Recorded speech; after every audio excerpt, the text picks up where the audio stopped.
All right, I think we are live on the Winter Cardinal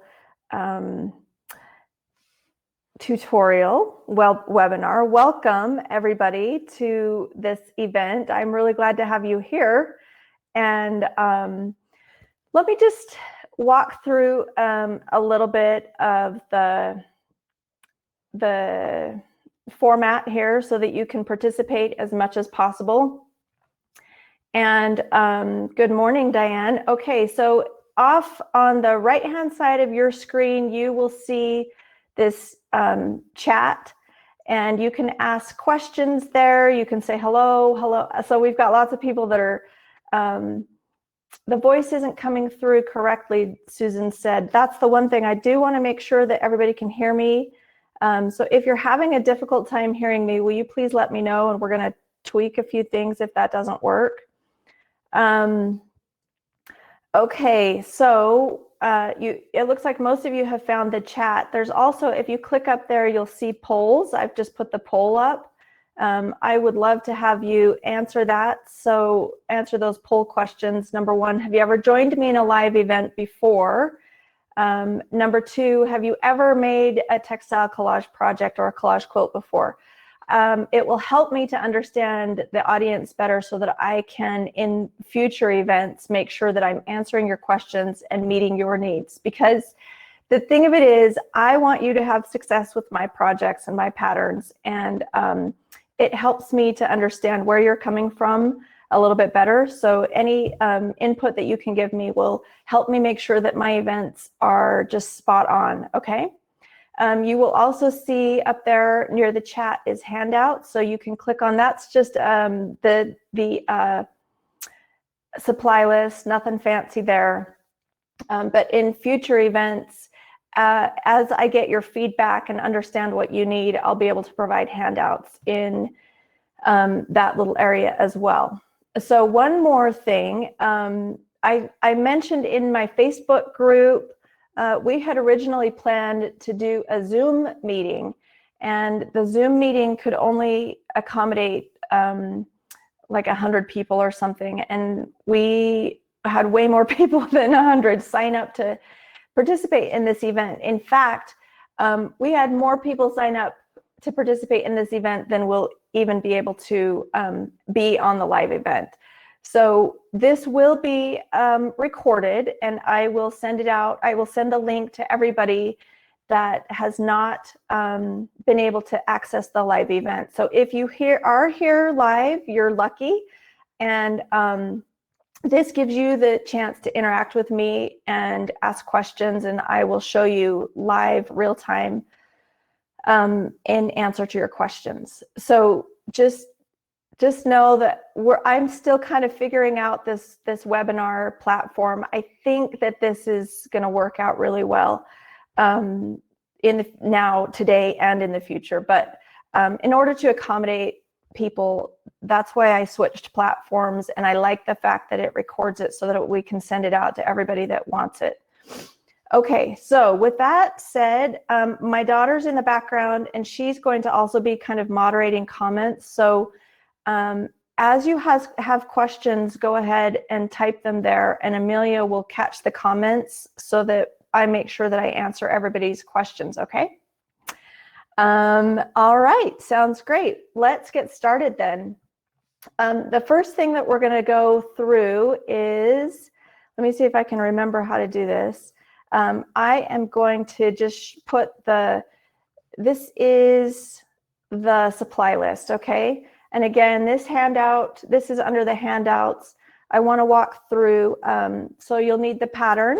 The pattern is available at Collage Quilter, and that pattern is available as a download or as a kit. Now, we have sold out of the kits for the time being. We're hoping to get a few more ready for next weekend. So if you're still hoping to get the kit, you might be able to get it next weekend. Otherwise, just gather up your own scraps and grab the download, and you can participate. The other thing that you will need is parchment paper, and we'll talk about why I use parchment paper in just a minute. I like the fusible that I recommend is this Light Steam-A-Seam 2. Now, Light Steam-A-Seam 2 I know that there are multiple versions of Steam-A-Seam. I know also that there are multiple versions of fusible. What I'm looking for is a double-sided fusible web, and there might be others that work really well with this technique, but I have selected light Steam-A-Seam too. It just there are some properties that I really like that I'll go through. And so for this method, method that I call parchment pressing, light Steam-A-Seam 2, it works really, really well. Okay, so fabric for the background. My fabric piece was 14 by 14. The nice thing about this parchment pressing technique is that you can select any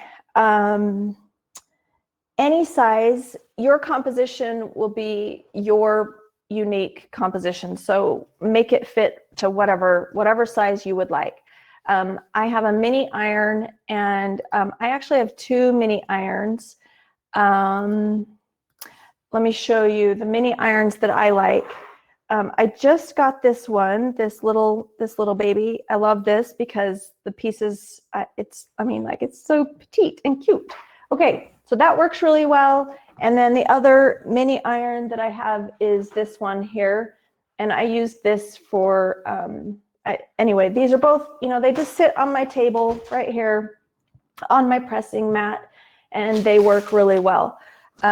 So if you can, I recommend investing in one of those irons. We will be making those irons available on our website, hopefully by January. So what's the brand of that first, the little iron? So the brand of this is Clover. And the brand for this one is Dritz. And I know both of them are available on Amazon. And as I said, we will be making them available on Collage Quilter soon. So then the other item that is an optional item on the supply list is ribbon and embroidery. And I have to show you this because being kind of a crafty person, I've always collected buttons and thread and ribbon and stuff. And over the years, this is what's become of some of my collection. It's a disaster, but I've had this silk ribbon. I have finally found a use for it. I have had it for years and years, but I have finally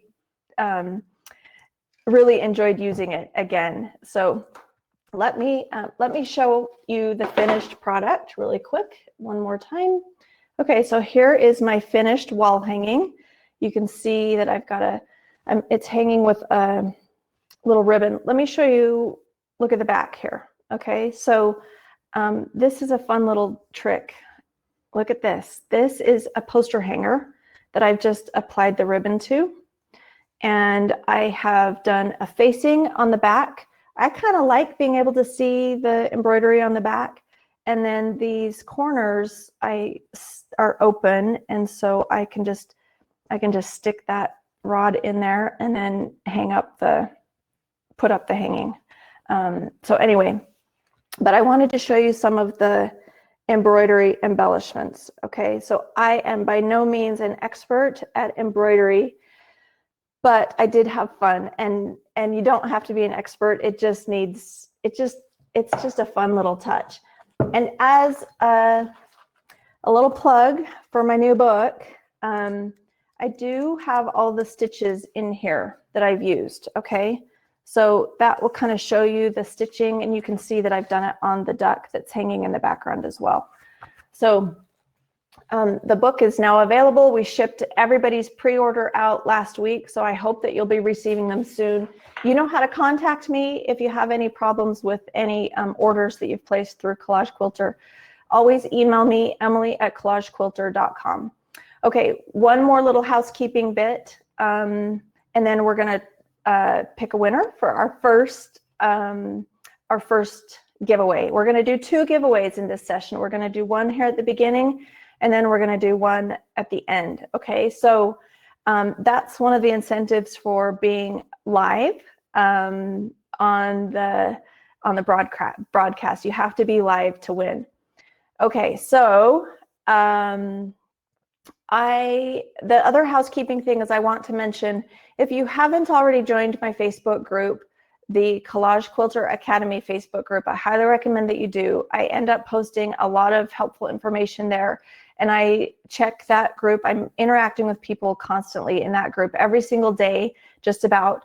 And it's a place where you can post your pictures of your progress and learn from other members. It's a really great community. I love it a lot. So if you haven't joined that, I highly recommend that you do. I know a lot of people aren't on Facebook, so that's fine too. But if you are on Facebook, this is a fun group to be a part of. And again, the name of that is Collage Quilter Academy. Okay, so now let's dig in. So we've looked at the supply list, and I want to teach you a little bit about why I use the parchment paper. So parchment paper is semi-transparent. It is a little bit waxy, but it is not wax paper, and do not replace this with wax paper. But it prohibits sticking, right? It's kind of a non-stick surface, and because it's semi-transparent, we can easily see through it. And that is what I like. I like to be able to see the gray tone image that's included in your pattern through the parchment paper. So you can see what I've done. I've already sketched. I've put my my pattern underneath the parchment paper, and I've sketched this out. Now I haven't lined it up right, but you get the idea. Okay, I want to also mention one more supply that I use that's been really handy. Now this is just a piece of foam core. I bought this. You can buy this at any craft store like Hobby Lobby or Michael's. And normally a foam core is sold in the framing department. So it's a 1/4 inch foam core. And then I've just taped some felt onto it so that now this becomes the surface where I can pin the project that I'm working on. Let me grab my handy dandy darling pin cushion that my friend Patty made for me. Patty is a moderator today on our event, so she can help answer a lot of your questions as well. So the nice thing is that now I can pin my project, my template onto that, and then I can put my parchment paper right on top of that. Okay. Now, obviously, I pulled this off, and now it's going to be kind of tricky to line it back up, but you get the idea. Okay, so that's how I want to have my project pinned to this, okay, to get started. And then I will just dig in by applying fabric to this parchment paper. Let me talk just a minute about preparing your fabric with the steam-a-seam, okay? I've got, now for those of you who have received the kit, you're going to understand really quickly that while I've only provided a 6-inch square, I've given you a generous amount of fabric. You should be able to actually make multiple birds if you want, and you'll have scraps left over if you're only doing one bird. I recommend cutting your 6-inch square probably in half, and then only because you won't need the whole piece at once. But if you want to just put that whole 6-inch piece, prepare it with the steam-a-seam, that's great too. And then you'll just have this little piece left over, ready to use in your next project. I'm going to give you a quick little demo about preparing your fabric and with the light steam-a-seam. So I like keeping things in rectangles because it makes it really easy to apply to a sheet of steam-a-seam. So what I do is just peel off this paper side. So steam-a-seam has a plain paper side and a grid side, and I'm simply going to apply my fabric to that. Okay, and then I'll press it on there with my iron. And then my fabric is ready to use. So I will prepare all of my fabric ahead of time with the steam-a-seam. Now, I also gave you, for those of you who purchased the kit, a really wide variety of fabric, didn't I? All the way from very dark to very light. Let's take a look at my project again, and I want to point out where I've used it. And I have taken a little bit of liberty you know, I don't stick right to the lines, and I'm going to show you that in just a minute, but I do want you to take a look at the wide variety of fabric that I have in there. So you can see where some of the really dark pieces have wound up, and then, you know, the mid-tone pieces, and then the really light pieces. The very lightest pieces in the bird wound up on his beak to kind of highlight his beak. But all the way through here, kind of where his breast would be, is the lighter kind of tangerine, orangey, pink pieces, okay? Now, the other thing that you'll notice in the fabric that I selected, I hand selected every single little piece of fabric for you. There is a wide variety of fabric. Not everybody received the same pieces, but I picked everything with this in mind, that you would have a selection and assortment of light to dark, but then that you would also have an assortment of some interesting patterns. Let me get back to this slide presentation and show you kind of how I got started, okay? All right, so here we are now. Once I have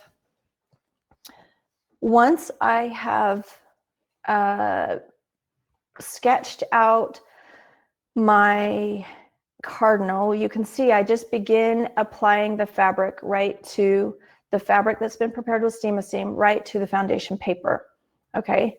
And the one thing I want you to notice is, do I stick to the outlines? Am I really careful about making the fabric pieces match the drawing? No, I'm not. It's just a suggestion, right? And because this is collage, everything is going to kind of overlap, and it's okay if it gets a little sloppy. I'm going to just check in and make sure that everybody, that I'm answering questions as I go. So Amelia, are there some questions that we can answer? Because Amelia's kind of moderating. I've been trying. Okay, there was some confusion with what side of the fabric you prepare steam-a-seam. Okay. Amelia just told me that there's some question about what side of fabric to prepare the steam-a-seam. So you're going to put the steam-a-seam. The steam-a-seam is the fusible, and so that needs to go on the back side of your fabric, okay? So when your fabric has been prepared with steam-a-seam, the back side is going to be sticky, and then I can put that sticky part right on the parchment paper, okay? Is there anything else there, Amelia? Lots of people are wondering if you need to wash your fabric.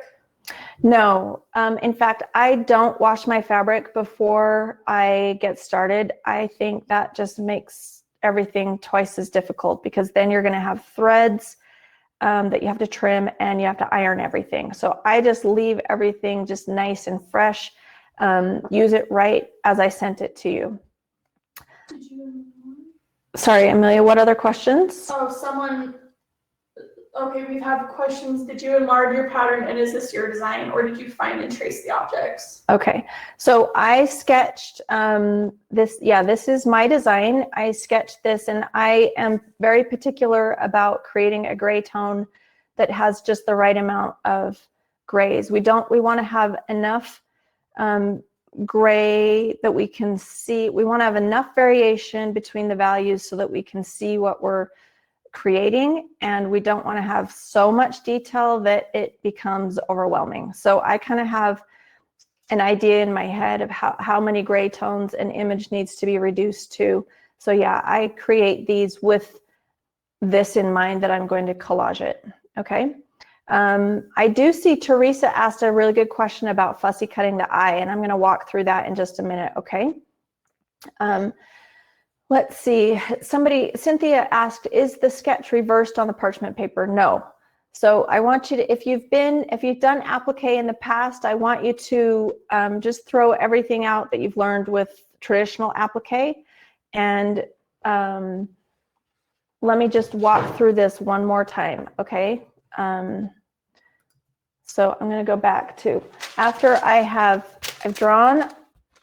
taken the pattern from the template from the pattern, I put it on my board, I traced this out, and I can still see the gray tones through there. Then what I'm going to do is simply apply the pieces of fabric. I'm going to take my fabric pieces, and generally I cut fabric pieces that are roughly triangles, and then I will normally round and the edges, because everything that we want to soften the edges a little bit, and then I will apply it to where I want it in the design. Now I'm doing this upside down, but I think that would probably be about right. Now if my initial pieces don't stick, so again, this is the back side, has the fusible, and it will stick right to this parchment paper. Now if it doesn't stick, because parchment paper is designed to be non-stick, this is where, for these first few pieces, I'm going to take my little iron and just make sure that that adhesive is activated on the parchment paper. Okay, so now this piece is going to stick. So let's go back to the slides. Okay, so you can see that's exactly what I started doing right here. I just started applying pieces of fabric to the foundation, and I've kind of begun hopping around a little bit so that I can get figure out where the darks are going to go, where the lights are going to go, and then build up and fill them in. Okay. Now the idea is that with collage implies that we're going to overlap. So you always want to overlap your pieces by at least 1/8 of an inch, sometimes as much as 1/2 inch, depending on the size of your project. Now this little guy, he's not huge, so the average overlap is about 1/4 of an inch.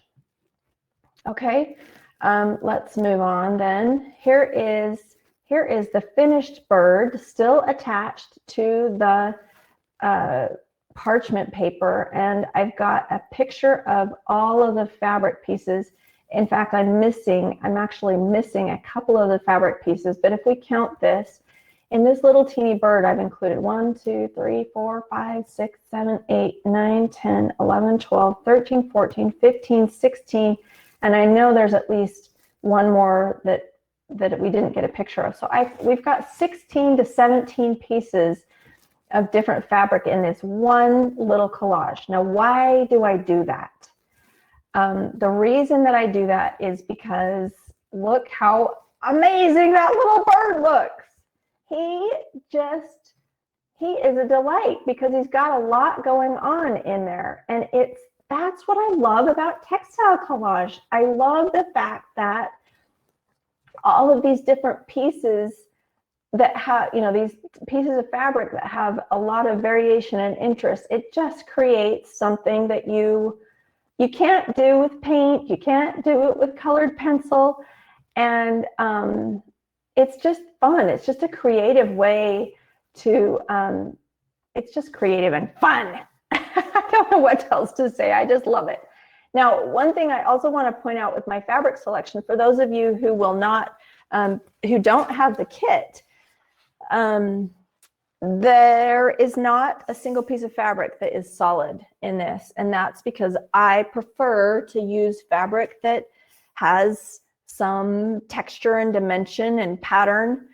I don't like solids. There are, let me stop this slide for just a second.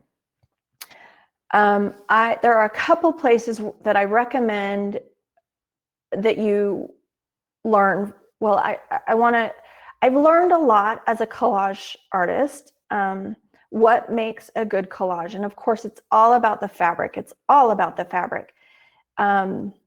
There is a free video tutorial on my Collage Quilter Academy Teachable site that's about selecting fabric, and that's free. So I'll go through, there's a lot to it, a lot that I think about as I'm selecting fabric.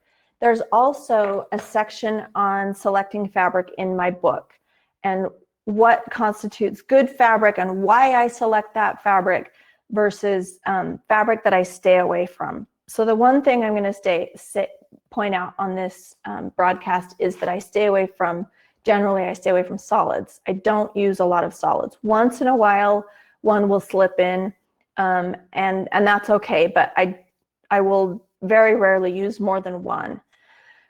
So to learn more about fabric selection, go to either my book or that free video.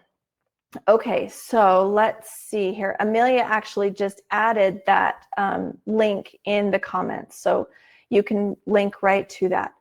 Okay, let's move on now. I want to talk to you about the eye. Again, there's a big section in my book about creating eyes, and I'm going to give you a quick little rundown about the eye right now. So let me just remove this. To make the eye, I'm going to do what I call a SAS template. Now, SAS refers to the steam-a-seam, the light steam-a-seam. So let me grab these pieces of fabric back here that are ready to go. So what I'm going to do is, rather than make the eye using my parchment paper, I'm simply going to select the pieces of fabric. Now, you can see on this, the design has just the black and then a little highlight, but I want to show you the finished project. Okay, do you see something different there? Okay, you see that the finished eye actually stands out from the black because it's got a really thin rim of light behind it. So I've actually selected 3 pieces of fabric. So what I did is I take the main black fabric, I peel it back, and I expose the paper that's covering the steam-a-seam. And I'm simply going to hold that right there. I'm going to trace it like this. I'm doing this upside down. This is just a demonstration, but you can see now I've got a guide, okay, for the eye. So when I replace the fabric, I have, there it is. Let's see here.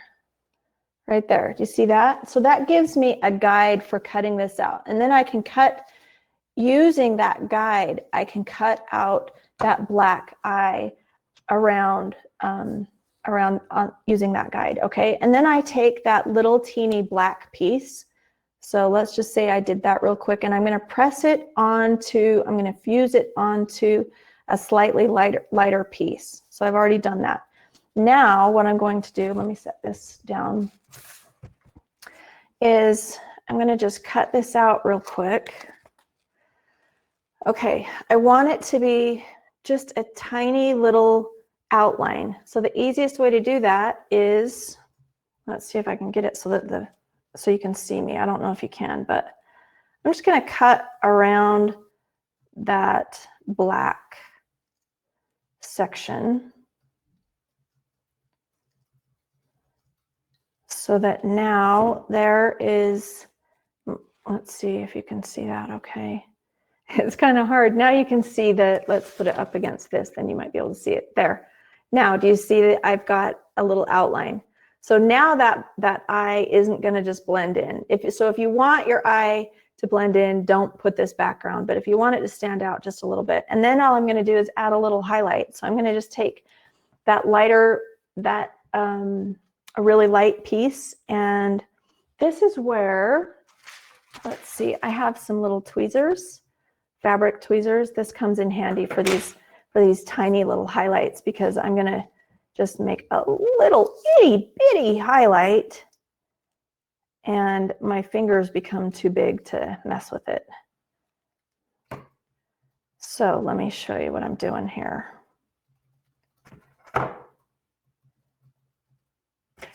Okay.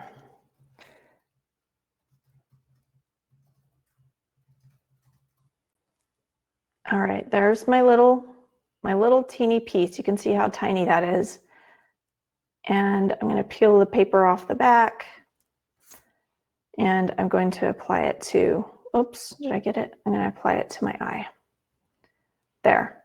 So there's my little eye. Okay, so that eye is, then I'm going to keep that gray part still has the paper on the back, but now that eye can go right on top of the,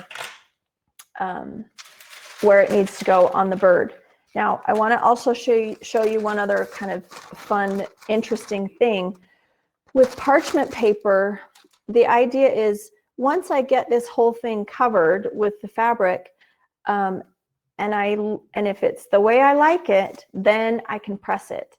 If I don't press it, then the pieces are only stuck to each other, because they don't stick really well to this, but then I can still take my either a pin or my little tweezers, and I can, so for the eye, I can lift up the section that I need to make sure it gets placed correctly and put it back down. And then the other thing so once I get everything the way I want it on my parchment paper, the nice thing is everything will peel off in one piece. And that is the beauty of using parchment paper, that I can create the entire piece, press it, and peel it off in one piece, okay? All right, so I'm going to, let's see, I'm going to look at the questions real quick. So Eileen says, with the eye, do you layer it with the overlap too? So with the eye, this eye that I've created outside, you know, off the design, that's going to go right on top. So it will, this is one section where there's going to be how many layers? Let's see. So we've got the layer underneath it, so that's one, and then we've got 3 layers right here. So that's 4 layers that, so I'm just going to put the eye right on top of that collaged piece, okay? Does that answer? I hope that answers your question. It does make it really super easy to do a nice eye. Again, I'm going to refer to my book. There are step-by-step pictures about making the eyes, okay? So if you want to refer to that, that will show you how to do those eyes, okay? All right, let's just double check. So Teresa asked, and this is a great question. So let's move on just a little bit. Let's see if I've finished this slideshow here. Let's go to the final slide. Okay, so I have completed my bird. I peel him away from the parchment paper, and you can see that I've got some other elements. Now those other elements are also included in the pattern, but you can create them how you would like. So you can see some of those leaves and the branches are all in one piece, all one piece of fabric. Some of them have multiple pieces of fabric, and then the berries are created. The berries only have one piece of fabric, and then I've stitched on the top of the berry with a lighter piece of fabric to create a little highlight. So let me pause that for a second and go back to the, okay, so here is, you can see all of those berries. They all have a little highlight, don't they? So what I did was I selected my fabric for the berry, and then I made sure that I used a lighter, actually this was silk ribbon. So they all have a little touch of silk ribbon that's just lighter than the fabric that I used. And I created, some of them are a French knot. So let's see, oh, right here is a French knot, and it's got a little bit of texture to it. And then some of these others are called ribbon stitches. I think I did just another, I think most of these are ribbon stitches. So ribbon stitch there and there. Okay, so that creates a nice little highlight.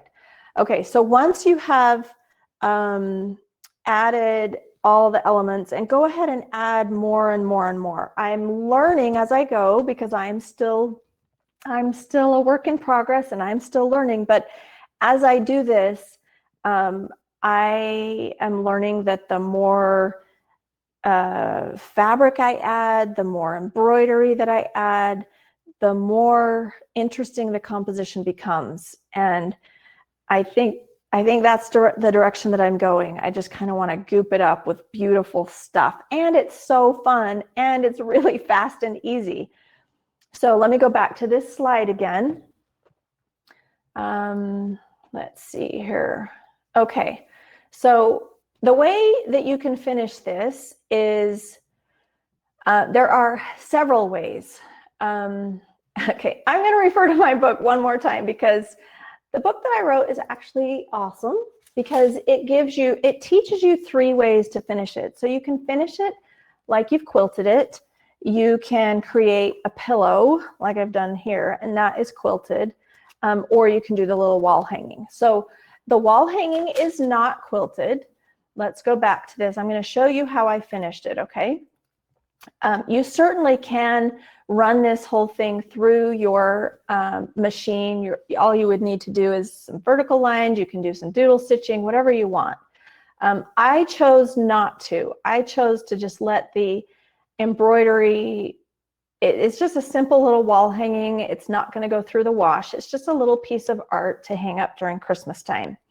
So I decided that I was going to do facing on the quilt to finish these raw edges. So to finish these raw edges and to create these little hanging pockets, I cut 4 triangles. So I think these triangles were 5-inch, either 4 or 5-inch. It really doesn't matter. It can be between 4 and 6 inches, depending on the size of your project. Corners, and you're going to lay those on the front of your finished piece. And then you're going to take double strips of fabric that have been doubled up. So those strips of fabric, very similar to binding strips. So they're 2.5 inch. Let's see, they are, I think they were 4-inch strips, and then they were doubled. And so the raw edge of the strip is lined up with the raw edge of my design.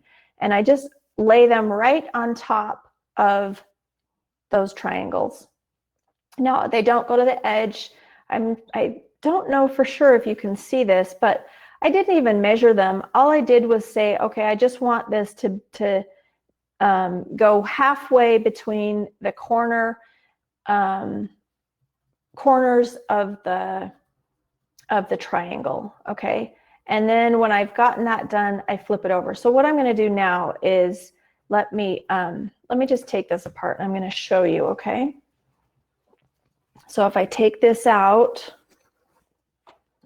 here's what my, now I've already glued this down, but you can see if I were to flip this around, the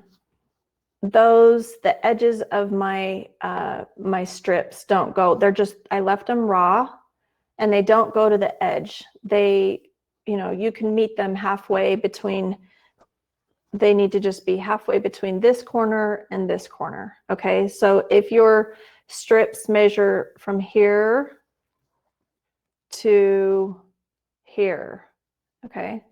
And then I stitch. Now remember, these were all laying on the front with raw edges together. And again, I can't show you that because I've already glued it down. But when I flip it through and poke the edge out, I leave that little corner open, but I have glued this down. I've just taken a little teeny dab of Fabric Fusion, not very much, and secured that down. So now all of my raw edges are finished. Okay, I don't have any raw edges. And again, I kind of like being able to see the embroidery on the back. And wouldn't it be awesome if this were just full of embroidery? It would look really cute. So these, you won't see the raw edges because they're under the corner of the triangle. And I leave that open because they're stitched in the seam right here, but then they create that little pocket so that I can slide my hanger into it like that. Ta-da! Isn't that cute?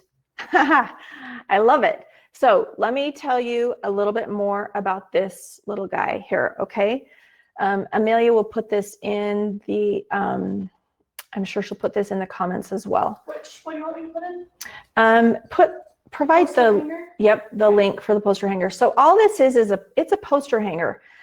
Poster hangers come, these are magnetic poster hangers, and you can see that all I've done is I've applied a little bit of the ribbon. So this happens to be this cute velvet red ribbon, and I've glued it to the poster hanger. I've glued it to the other,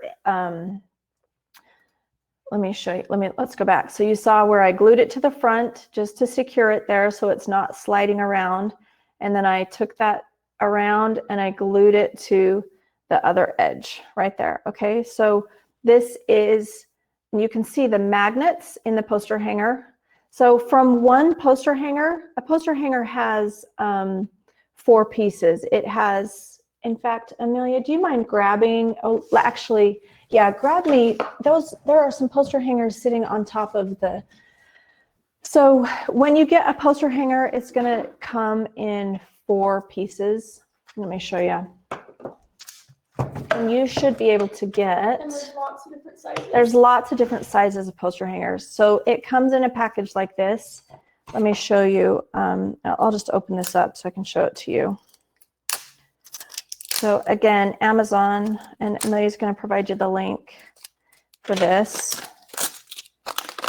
I'm so glad we discovered this. This is my new favorite way to hang something up. So a poster hanger comes like this. This is the top part. And then the idea is that you hang the bottom part down here. And each of these pieces is magnetic. So you put the poster in between that, and those magnets hold it.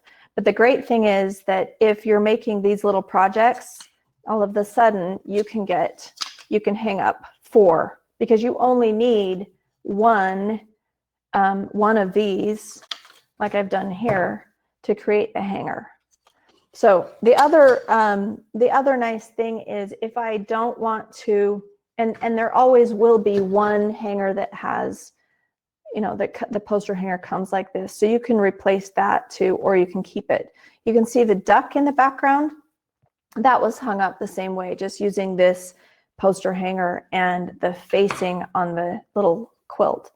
The anthology, the avian anthology quilt behind me is also made that way. So I've faced the quilt, and then because it's a little bit larger, I used a yardstick, and I, with a circular saw, just cut it off to the right size, and that's how I've hung that up. And then the really nice thing too, in fact, I should just show you this. It's the best. Let's see, I've got my microphone on here, but I think I can get over here and pull this off for you. This is really the best.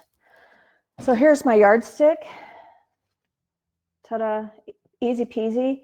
And then I've just put command strips on here. So those command strips are what allow me to hang this up really easily. So watch, I'm gonna just, let's see if I can do this without pulling the microphone out. Okay, here we go, guys. This is live. All right, so I'm just gonna, and you know, the great thing about command strips is, of course, that we can, they don't ruin our walls. We can take them down without a hole or anything else. Get those little Velcro pieces lined up. There. Ta-da! How easy is that? Mom, yes. we have a bunch of people wondering, what is the white stuff on the back? Oh, yes. Thank you. Okay. The white stuff on the back. So let me talk about the fabric that I've got going on here. So the fabric that I selected for the background of my design is just I just went shopping and just found at a fabric store this beautiful, I think it's wool, but I could be wrong. I actually don't know what the substrate is, but I think it's a wool herringbone. The white part. Yeah, I know, I'm getting there. So I'm getting to the white part. So I applied everything here, I pressed it down, and then I was like, oh yeah, I want to do some embroidery. So particularly if everything that you've pressed down is on quilt weight cotton, you're probably going to want to provide a stabilizer on the back. So the stabilizer that I used is this Pellon.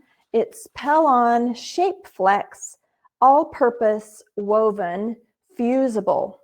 So this is a fusible, and I fused it to the back of my background fabric. So I've got my fabric, and then I take a square of it, and a square of this, and I fuse it to the background. So it just provides a little bit of stability to this, so that as I stitch it, it doesn't have gaping holes, and I don't know, it just keeps it nice and tidy. Okay, so again, I'm gonna, No batting? nope, there is no batting in this one. If I was going to quilt it on my machine quilt, then I would add some thin batting.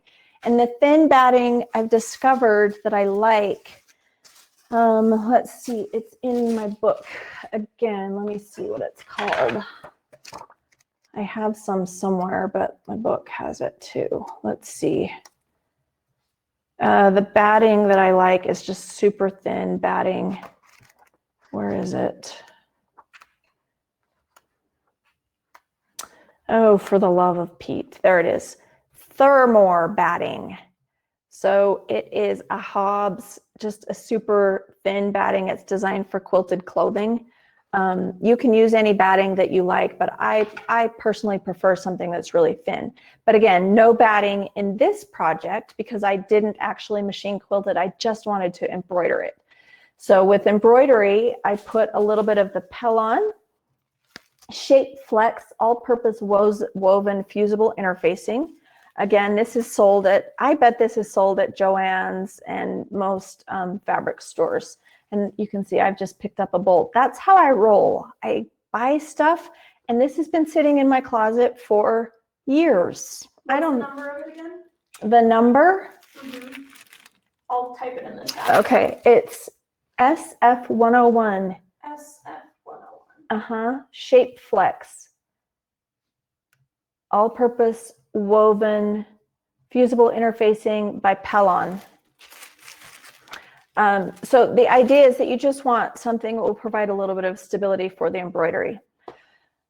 Okay, so I think that covers kind of the whole process of how to use the products, how to use the fabric, how to create your little composition onto your background fabric, how to embellish it with embroidery, and how to hang it. Let's go through and make sure that I have answered all of the questions that you have. So if you have, oh dear, I have a sneeze coming. I'm so sorry, I got a sneeze. Excuse me, I'm sorry about that. Okay, so thank you. Sorry about that, you guys. Oh, and you know what? We forgot to do a giveaway. We've got 2 giveaways to do right now. Let's do that. So I'm going to give away a $25 gift certificate to 2 people. And that $25 gift certificate will be good for anything that you want to purchase at collagequilter.com. And let's see, how should we do this? We have a lot of attendees. So I think what I'm going to do is I'm just going to scroll down here. And while you're still typing your questions in there, I'm going to choose 2 winners. Okay, thank you for joining me, everybody. I hope this has been super helpful. It's been really fun for me. Okay, so let's do some giveaways, and then I'll answer questions. Let's see. So our first winner is, we've got a lot of Debbies. Debbie Guerrero. Debbie, let's see. Let me take your, okay, let's see. I'm going to add you. Okay, Debbie Guerrero, I've just allowed your webcam and microphone, so hopefully you can hop on here and say, yay, I won. But I'm going to write down your email address too, and make sure that it's DebbieJo1515. Oh, I probably shouldn't provide your whole email address in front of everybody. Amelia, do you see her? I'll get it. Joe, hang on. And then Amelia, do you want to be in charge of getting the next person? The next winner? Yep, I'm just scrolling down and randomly selecting someone. Okay. Let's do this. I see a whole bunch of questions. I'm going to scroll down, and then I can also I can spend some time working on this too. So I'm happy to do that. I just don't want to bore you all by the process, but here we go. Okay. Tara said, don't be scared. Okay, we'll take a few minutes. Let's see, it's 11:49. So I'll tell you what, I'm happy to sit here and work on this, and you guys can work along with me, okay? Do you want to know the second winner? Yes, let's do the second winner. Okay, second winner is Renee.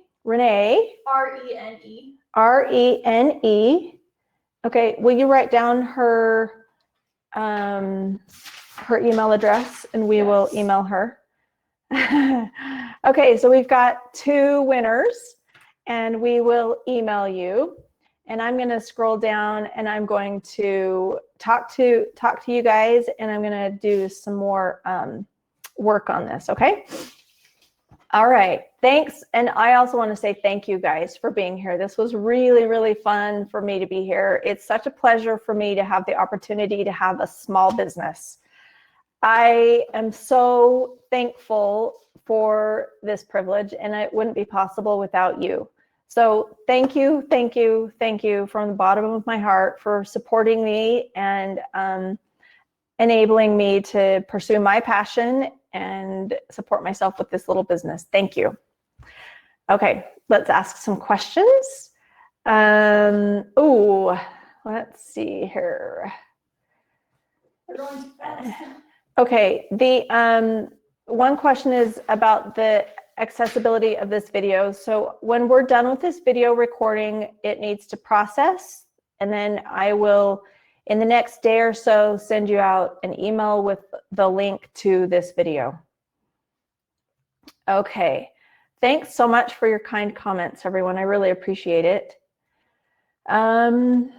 Okay, so can we see how you cut and place your pieces? Absolutely. So I've got a bunch of fabric here, and I will work on this little bird. Let me get this set up again. There it is. So for those of you who don't want to stay through the actual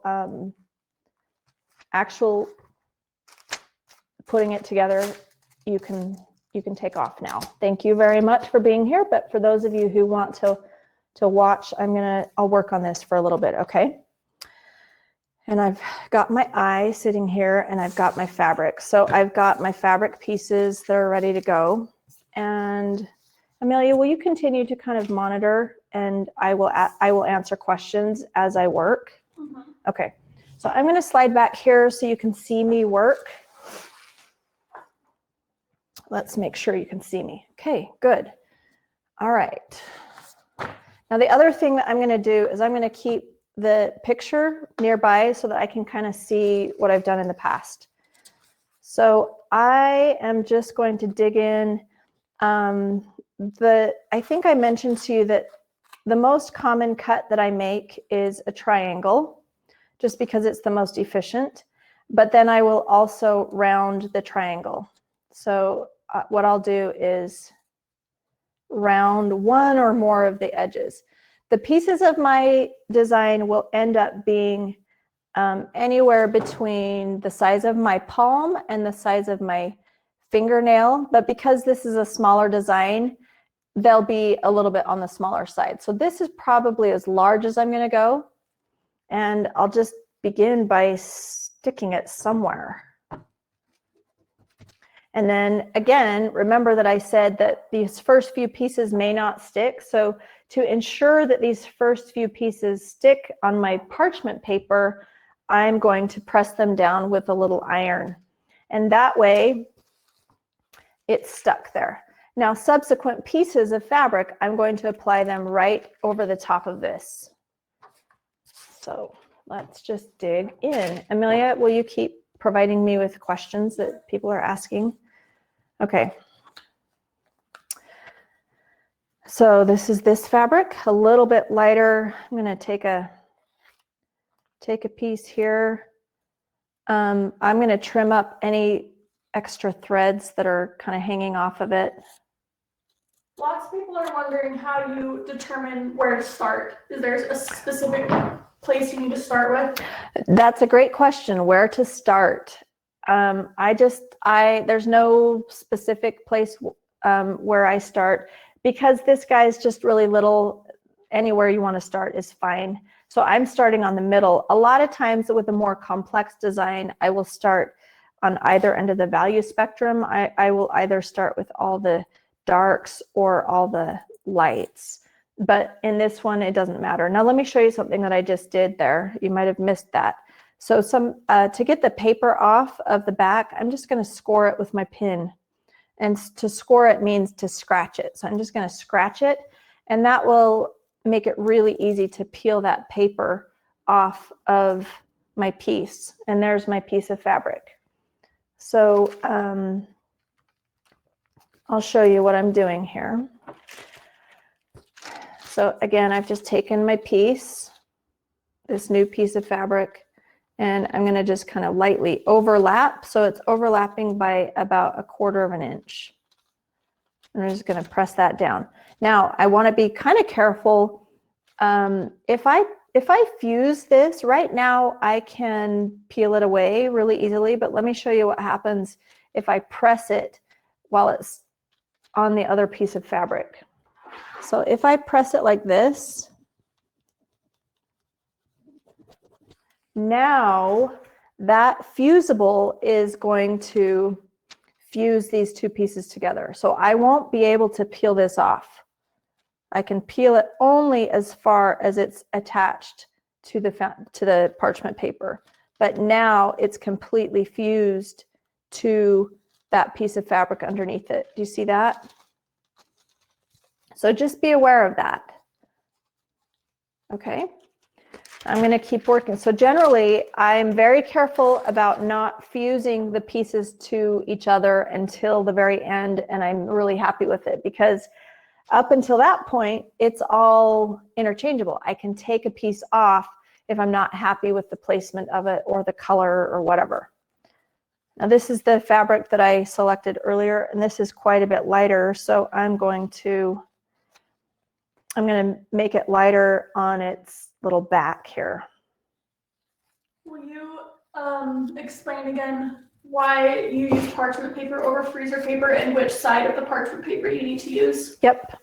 Okay, so the question is, and I've gotten this question many times, why do you use parchment paper over freezer paper? So they're actually very different products. Parchment paper is the same on both sides, so it doesn't matter what side you use. Freezer paper is used to make templates. So let me show you what I just did here. Okay, so I want to start adding a little bit more of the light. Now this piece seems to be sticking okay because it's sticking okay to my parchment, so I'm just going to leave it just like that. Freezer paper has a waxy side and a paper side, and that waxy side makes a great template, but it also will, you know what, I guess the best way to show that is to demonstrate. Amelia, do you want to grab the freezer paper that's over there, and I'll just show them the differences. But do not use freezer paper for this, because the wax that's on a freezer paper will melt, and we don't want that. So here's freezer paper. Actually, here's a little piece in my freezer paper.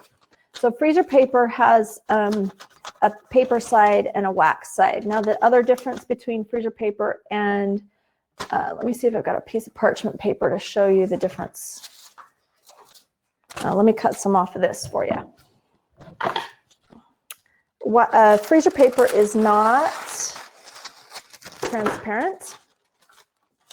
So this is freezer paper, this is parchment paper, and let's see if we put something behind it. Well, you can kind of see, I think you can see. This one is just this is semi-transparent, this is completely opaque. But this is really helpful if I want to create, let's just say I want to do a leaf. So if I draw, this is freezer paper. If I draw a leaf on the freezer paper, I'm going to show you how I would use this. So if I draw a leaf on the paper side of the freezer paper and cut it out. Now I'm going to use paper scissors on this. I'm not going to use freezer paper, or I'm not going to use my fabric scissors.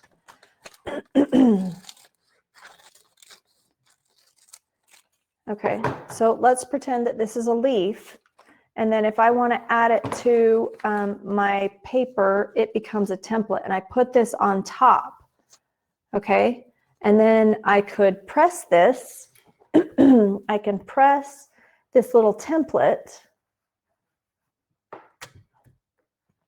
on top of my paper, and then I can use that template to cut this out. Okay, so if you wanted to create an eye this way, that would be a great way to create a little eye. Then the benefit with freezer paper, so freezer paper goes on top to create a template, and then I can just peel that template off and it doesn't leave any residue on the top of my fabric. So I hope that explains the difference between freezer paper and parchment paper. Okay, I'm just going to keep working here, and Amelia is going to continue to ask any questions that you have, okay? So Amelia, do you want to dig into some questions?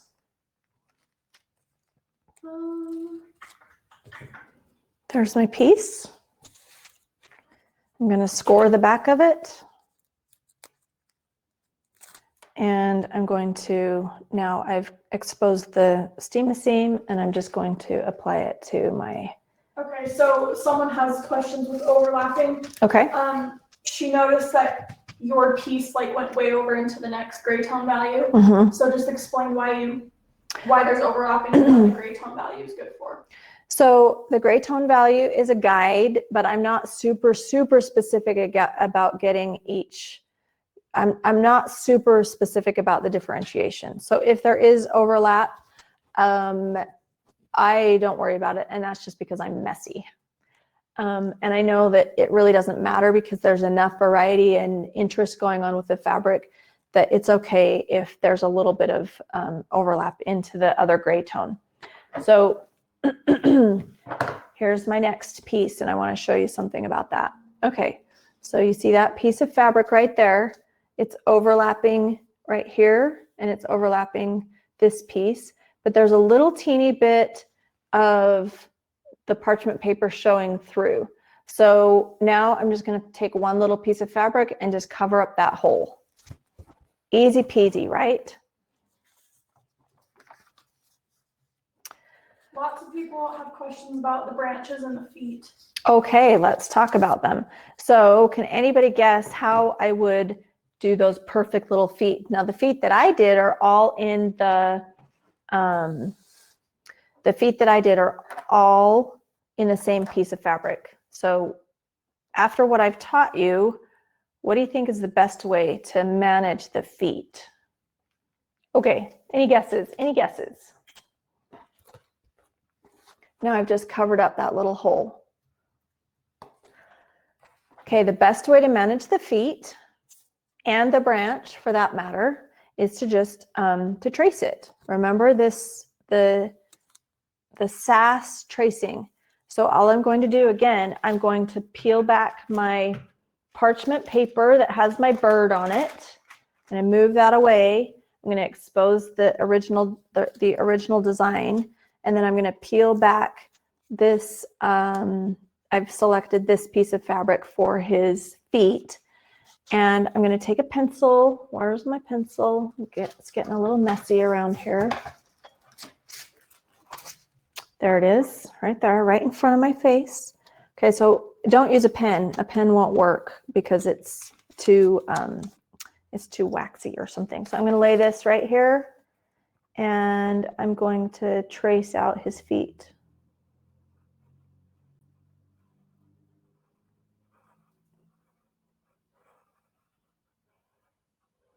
And then I'll use that tracing to cut. So there's 1 foot. Is the facing method explained in the book? Yes, the facing is explained in the book. Yep. Okay, there's the tracing of his foot. Now I'm going to cut this out. So again, this is the fabric. The tracing is on the inside, and I'm going to just cut that out.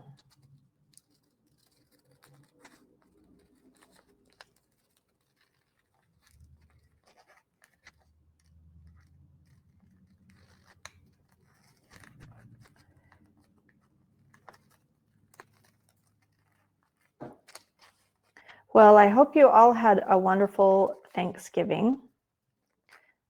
The date of this broadcast, in case you're watching it later, is let's see, it is November 28th, 2020, the year from hell. But if you're here and you're watching this, then life can't be too bad, right? Because we're together. And thank goodness for technology.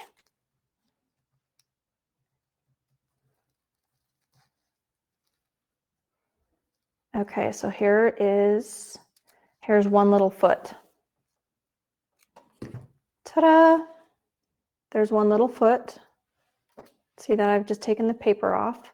I'm gonna apply him onto the parchment paper where it goes, and I am gonna press this, make sure it sticks, and then I'll show it to you. Okay, there.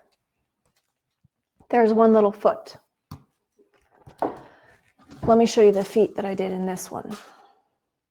So the feet are kind of, they're kind of a gray color. And I think a lot of your kits have kind of this gray, or some of them have kind of this brown. And I did the same method with the branches. So let's see here, let's find the templates. Here's the template that's in your pattern. That's upside down. So if I want to make that branch, I can do it one of two ways. I can either go ahead and select the fabric that I want, and I can trace it just like I showed you, that tracing, or I can put it under my parchment paper and build it in a collage. This, you can see that mine was just a tracing. So I didn't even bother to collage that. It's just really super simple. And then I took some brown ribbon and made some little stitches on there so that it looks like it's got some interest to it. All right, I'll keep working. Amelia, you keep asking questions, or answer the questions that people have, okay? You reuse the parchment paper if you want to get another cardinal. Absolutely, yep. You can reuse the parchment paper for a couple of them. The parchment paper will last, several times, 3 times or something. But the other really nice thing about parchment paper, and part of the reason that I use it, is that it's very inexpensive. So for a 50 square foot roll, it's like, $3. So yes, you can reuse it, and it's an inexpensive product. Lots of people want to know, there's questions about finishing the bird. One of them is like, do you clean up the edges afterwards? Do you sew down every piece? Okay. How do you finish it? Okay, great questions. So to finish the bird, once I'm all done applying the pieces of fabric, like I'm doing right now, when the bird is all finished, I press him, and then I'm done. I leave everything raw edged, and I don't stitch around each piece. So that's the beauty of using Steam-A-Seam. When I'm using Steam-A-Seam, it means that the adhesive covers each piece edge to edge in a very consistent way, so that there are very few threads. And as I'm pulling off the paper on the Steam-A-Seam, so the Steam-A-Seam covers that edge to edge. And then when it has been fused or pressed, everything is really stuck down permanently, and there's really no need to then go around and stitch everything. So I don't stitch over everything. Now, if I'm going to make a quilt, then I will quilt densely. I always recommend dense quilting. And by dense quilting, I mean I want my stitch lines to be no more than a ½ inch apart, and ideally about a ¼ inch apart. And that makes sure that every single little piece in a quilt is tacked down. So if the stitch lines are a ¼ inch apart, that means everything has been tacked down with the quilting. Now for quilting, you can do an all over meander. You could do custom doodle stitching. You can do straight line stitching. It doesn't matter. Just keep that in mind. The dense quilting is the key. Okay, more questions, Amelia? 1 second, I'm looking at your book. Okay. Ouch. Hot iron, hot iron. Now I'm working with these pieces of fabric and I'm getting a little. Oh, this is the question. Okay. That people are curious, do you trim the design edges before you apply it to the background? No, I don't. I don't trim the edges of the design. That's the one area where I'm pretty careful about keeping my pieces pretty precise. They stay pretty precisely in the lines, and that's why I'm rounding the edges of the triangles, so that as I'm doing the outside edges of the bird, like this piece is going to go on this bottom section here, I'm pretty careful to make it fit.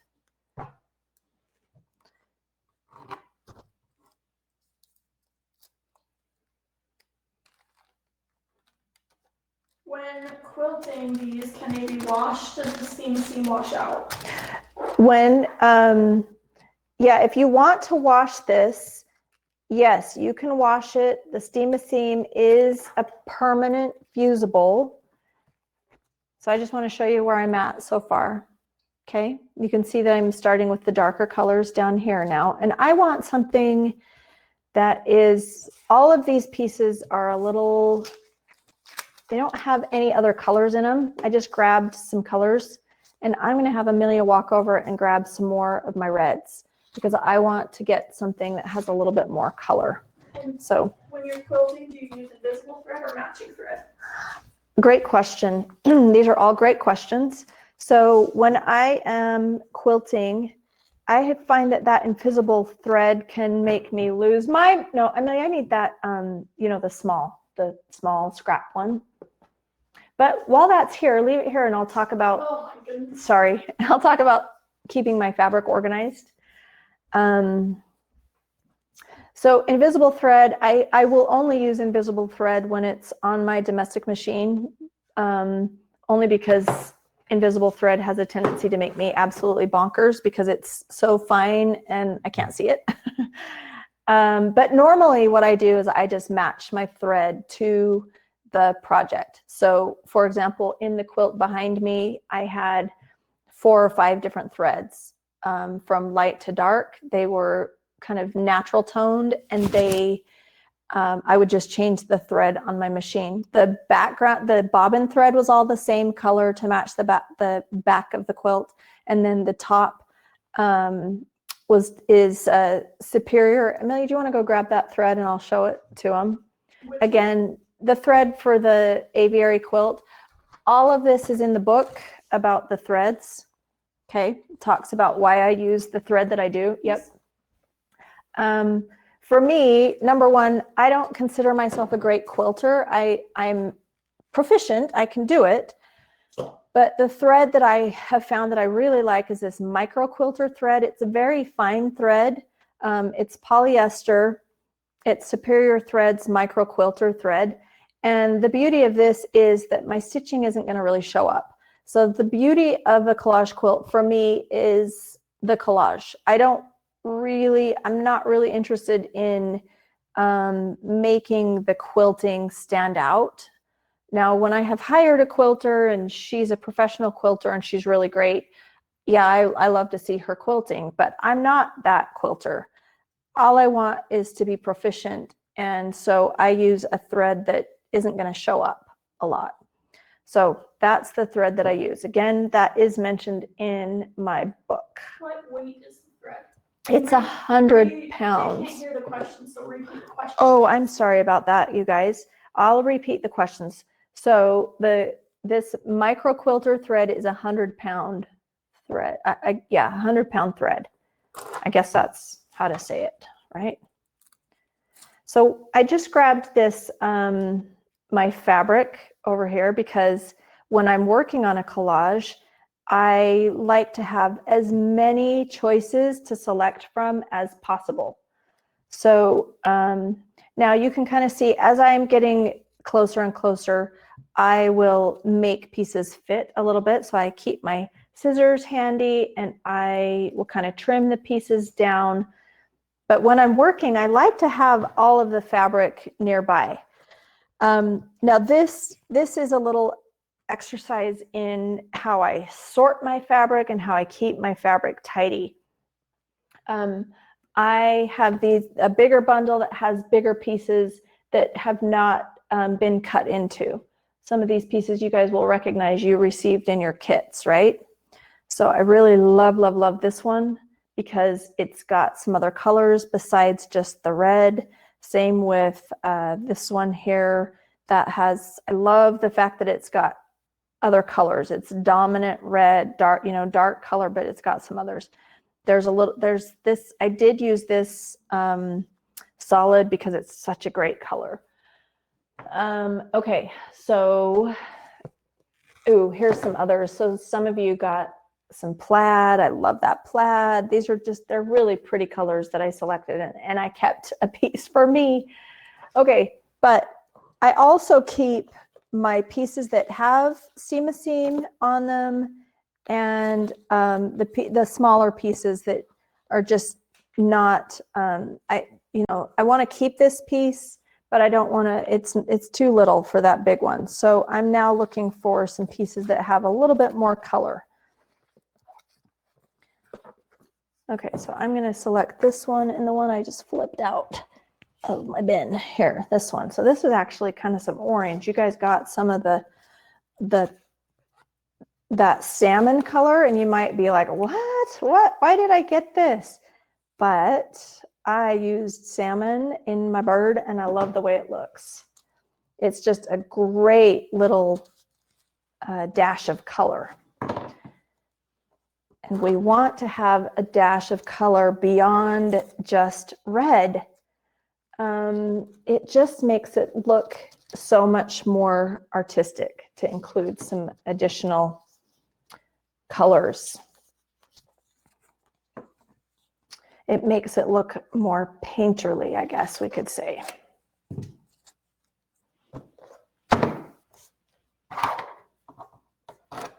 Okay, Amelia, I'm ready for more questions.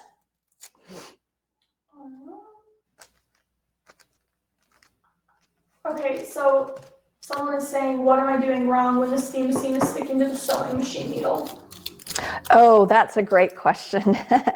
So the beauty, okay, here's the question. The question is, what am I doing wrong when the steam is sticking to my sewing machine needle?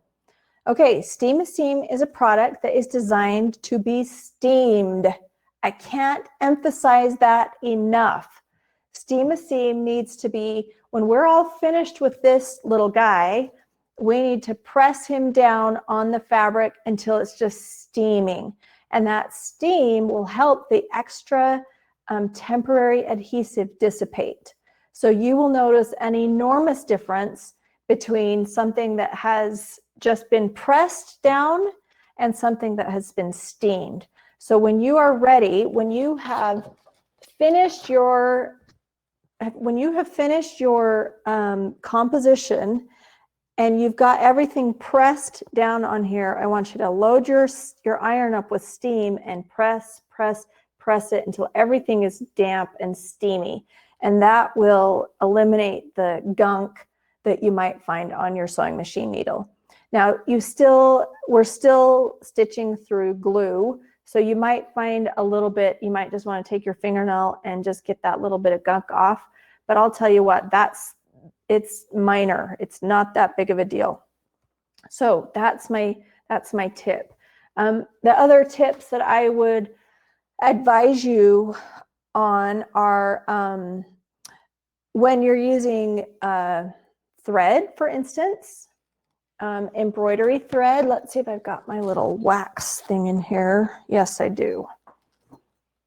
A thread conditioner is great. So you can use a thread conditioner, and when I'm using embroidery, for example, I'll just run my thread through this and then it will make it go through all those layers and the seam really, really easily. So thread conditioner is great for embroidery.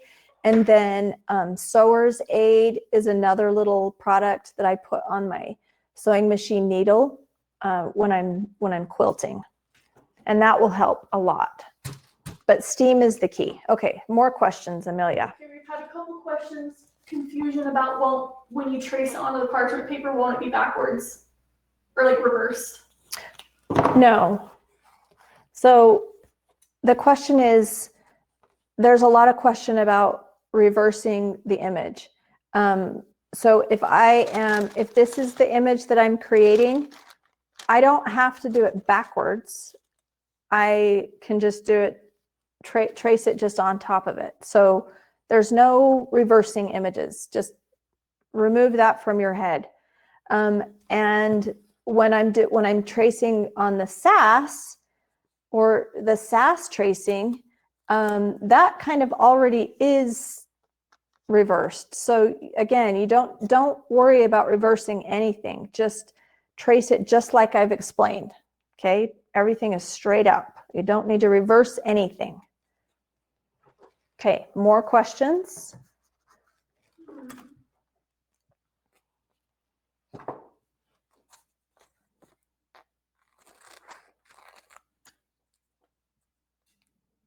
I'm just going to keep on working, keep on trucking. Do you use your Karen K. Buckley scissors to cut through the SAS? Great question. So that question was, do I use my Karen K. Buckley scissors to cut through the SAS? Yes. So once my fabric has the SAS on the back, yes, I'm just using my fabric scissors because I still do have to cut through fabric. And so if I use my paper scissors, that will be disastrous. I mean, it just won't work. So I do, and honestly, I've been using these Karen K. Buckley scissors for, at least 2 years, and they're still as sharp as ever. They work great. Okay, this is a good question. How long does the SAS last on prepared fabric? That's a really good question. So the question was, how long does SAS last on prepared fabric? SAS does have a shelf life. And so that's the reason that I will only use I will only prepare small pieces of fabric with the SAS, because I don't like to have a lot of fabric that has SAS on it, because it loses its temporary stick. Now look, I can still use it afterwards, but I'll have to press it again. So I only use a little bit, but the key is SAS will be reactivated anytime you use heat again. So for example, I just saw a piece that it wasn't sticking very well anymore, and all I have to do is press it again and it will be fine. But I hope that answers your question. I don't like to have a whole bunch of fabric with SAS on it. Do you put the collage in a hoop when you're doing embroidery work? Somebody asked, do I put the collage in a hoop when I'm doing embroidery work? I have not, because I still want to be a little bit careful with the raw edges. I don't want the raw edges of something to be smashed into an embroidery hoop. So if you can avoid smashing the collage pieces in an embroidery hoop, I think it would be great to use it, but I haven't needed to, and that's part of the reason that I'm using Pellon on the back.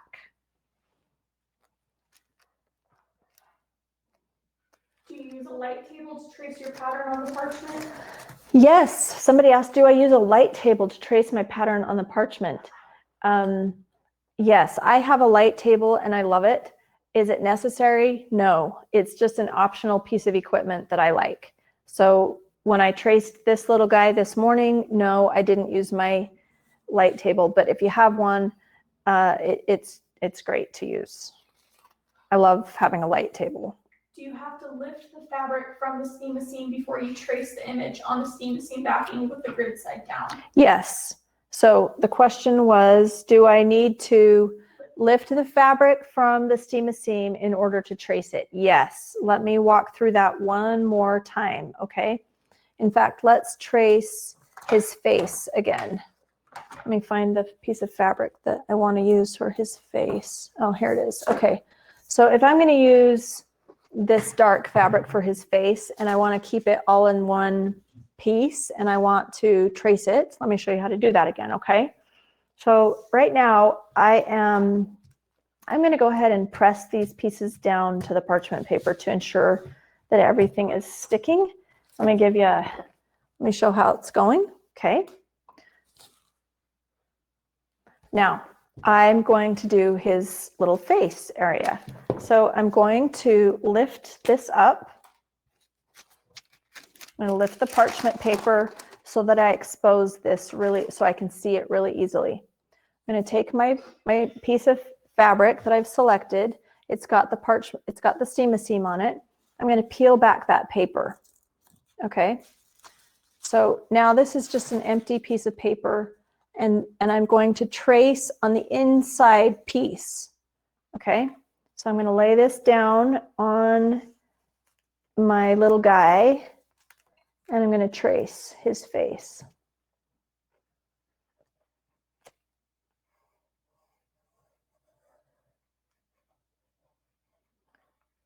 So anything that requires a little bit of precision, like his beak, his feet, his eye, that's when I use this. Okay, so you can see there's the tracing. I'm going to fold my paper back like this. I'm going to flip it around and there I can see the tracing. Now I'm going to use that tracing to cut out his face. Let's just do that right now. And then I'll put this back on here.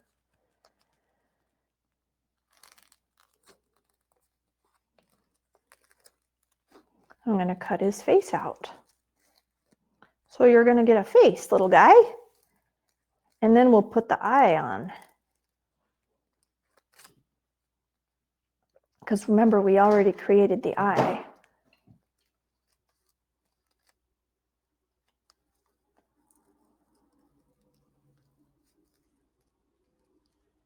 Okay, Amelia, are there other questions that I can answer while I'm cutting this out? So is the Pellon backing, is that added? When is it added? So the Pellon backing is added to the background fabric after I have applied, steamed the collage pieces onto the background. So I add the Pellon right before I'm ready to embroider. Okay, someone said, please give info regarding conditioning the thread. Oh, conditioning the thread, if you're using, again, I don't know where I got this. I've had it for years, but it's just this little product called thread conditioner. Let me show you how I do it. So if I take a piece of embroidery thread, let's see here. So if I take a piece of embroidery thread and let's pretend it's already threaded, I'm going to lay it down on my conditioner and simply pull it through. It's kind of a wax. So it waxes up the thread, and now that thread has a little bit of wax. It will make it go through the layers of fabric and the seam really easily.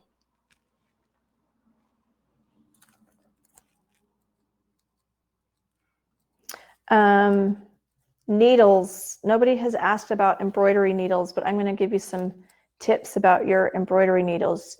You will, if you use silk ribbon, like I have used, you need a needle that has a large enough eye to get your thread through, or your ribbon. So some ribbons are, let me show you some different widths of ribbon.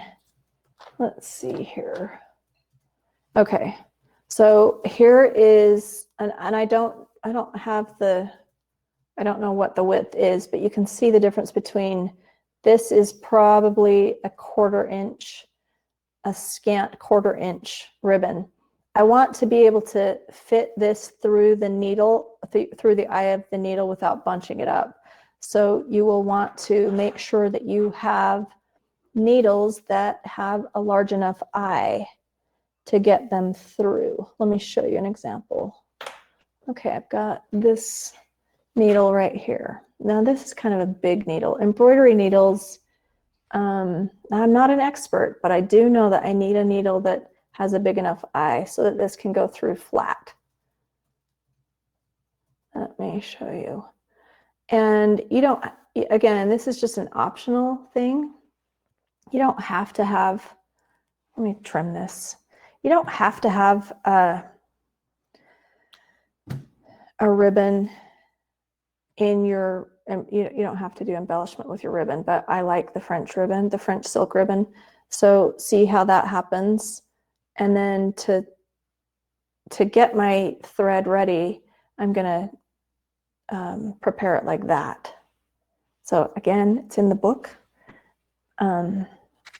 So you can refer to the book easily. Okay, so here's the piece for his face, taking that off. And now I can just make this fit right where it goes on the bird. Now I'm going to press that because I want that to stay where it's supposed to be. And let me show you progress. So there's his little face. Now remember, I already did the eye, but I want the eye to go right where it's supposed to go. It needs to be in the right spot. So I'm going to take a pin and I'm going to peel this away from the parchment so I can see exactly where the placement should go for the eye. I'm going to take the paper off the back of the eye.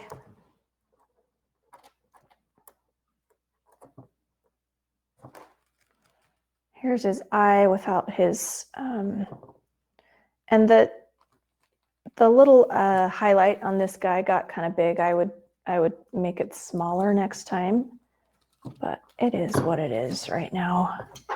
And then I'm going to press him on there because I want him to be, I think that eye is just fine. See his eye? Easy peasy, right? Okay, so I'm just going to continue. Now, let me show you again one thing here. As I'm working, I want his eye, I want some fabric pieces to be all the way around this, right? So all I'm going to do is lift it away and tuck a fabric piece right under that. So I'll show you that right now.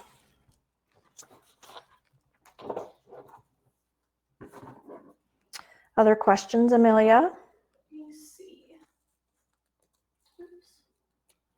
I just logged out for a second.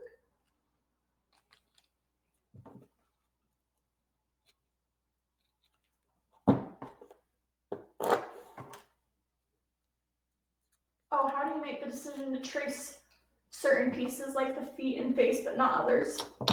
Okay, so here's a question somebody asked. How do you make the decision to trace something versus collage it? So how am I making the decision to trace his feet or to trace his face? Anywhere, in any of those instances where they're just kind of little pieces, but they have to be quite precise, I will do a SAS tracing.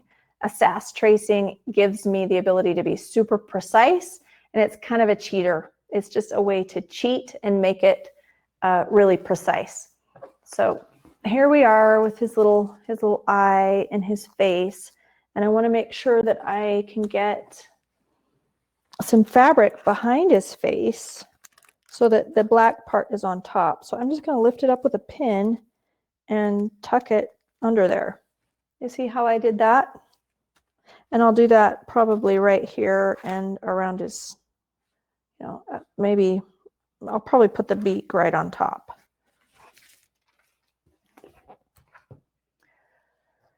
Okay, let's keep going. I'm going to give you just a few more minutes, folks, and then I'm going to sign off. Okay?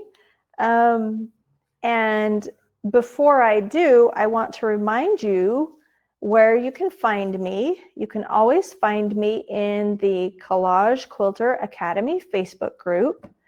We have lots of fun stuff going on in there always, and you can post questions, take pictures, post questions, get feedback, and I think you'll really enjoy that community. It's been really fun.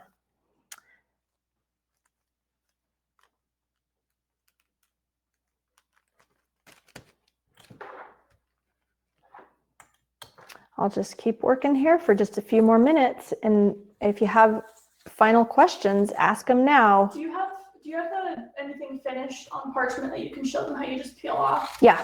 What can I grab for them? You know what? There, see that stuff right there, Amelia? Grab those. All right, so I'm going to show you what it's like to peel something off the parchment. Thanks. Okay, so we have a couple projects here that have been finished. So this little bunny is part of the Woodlands pattern, and this leaf was, I don't know, part of one of my patterns. So you can see that they're still on the parchment. They've been pressed on the parchment, which means all of these pieces are adhered to each other. So just like the bird, once I get something finished, I can just very easily begin to peel this off. Ta-da! Now this is ready to apply to my background. Okay.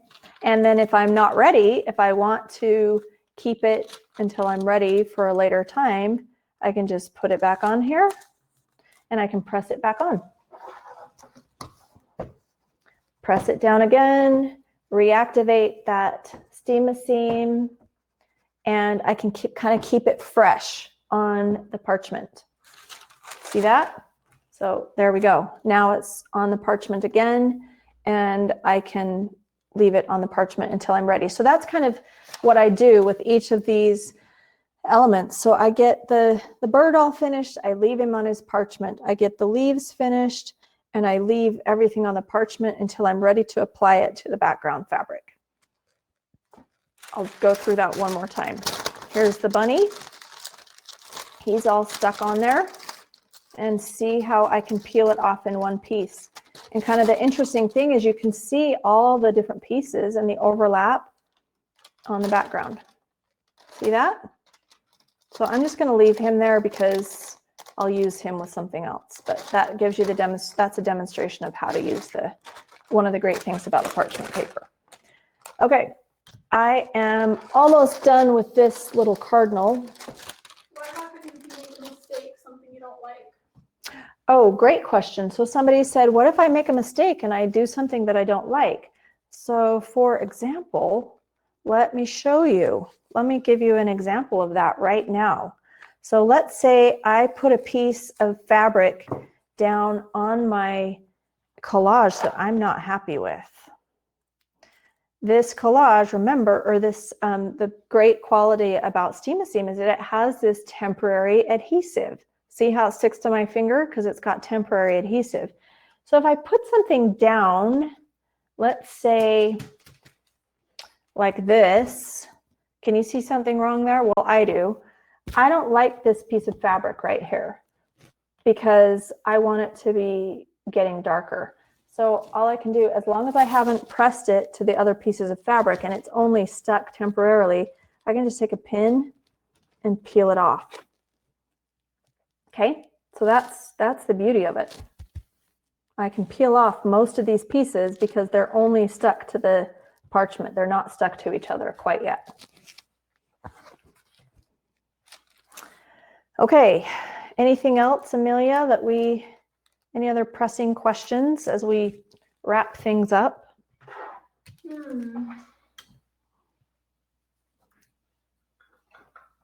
Sorry, there's so many things to go through. Hey, I see somebody, Lindy from North Pole, Alaska. Wow, welcome. I bet you're in darkness right now, aren't you? Anything else that you can see? Okay, guys, I'm going to give you one final peek at my cardinal. I'm almost done with him in just the few minutes that I've taken to work on him. And I want to see your cardinals in the Collage Quilter Academy Facebook group. I hope that you'll share them with us. And we'll probably do a really fun giveaway for Christmas time in the group. Okay, here's my cardinal. He's coming right along. I'll go ahead and finish him, but you get the idea. I hope I've answered your questions as I've worked. And I want to thank you again for joining me and for supporting my little business. I hope that you guys have a great day, and I will email this video out to you for those of you who have registered. All right, we're going to end this. Thanks again. Goodbye, guys.